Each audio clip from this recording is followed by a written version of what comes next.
Friends, இன்றைக்கி வாழைக்காய் fry எப்படி செய்வோம் பார்ப்போமா? அதுக்கு ஒரு வாழைக்காவை குக்கரில் ஒரு விசில் விட்டு இப்படி எடுத்து வச்சுருக்கேன்.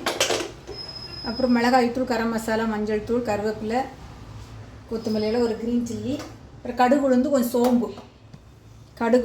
சோம்பு போட்டுக்கிறோம். ரொம்ப ஈஸி. எப்படி செய்வோம் பார்ப்போமா?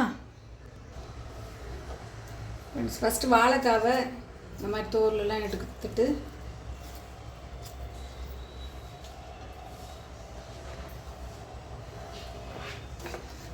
லேசாக அப்படி கீறி விட்டிங்கனாலும் எடுத்துடலாம் ஈஸியாக.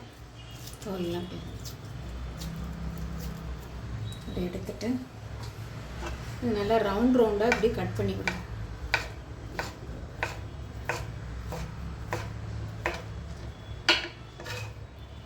ரவுண்டாக இப்படி கட் பண்ணிக்கோங்க. இப்போ ஸ்டவ் ஆன் பண்ணிவிட்டு ஒரு பேன் வச்சுட்டு ஆயில் வந்து ஊற்றிட்டு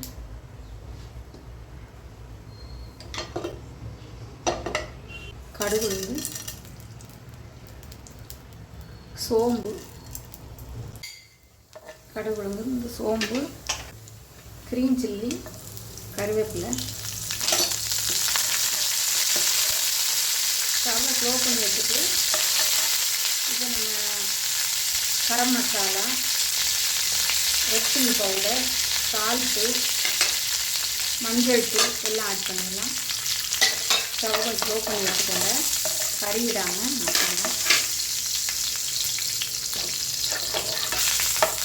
இதுக்கு நம்ம கட் பண்ணி வச்சுருக்கிற வாழைக்காய் ஸ்லைஸை போட்டுருவோம்.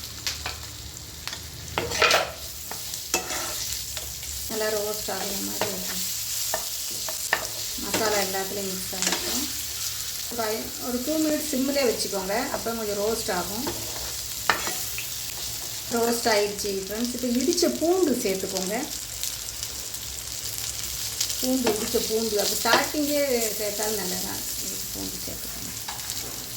இப்போ கொத்தமல்லி இதில் சேர்த்துக்கலாம். சூப்பரான வாழைக்காய் ரோஸ்ட் ஃப்ரை ரெடி. பண்ணி பாருங்கள் ஃப்ரெண்ட்ஸ். ரொம்ப சிம்பிள் அண்ட் டேஸ்டி.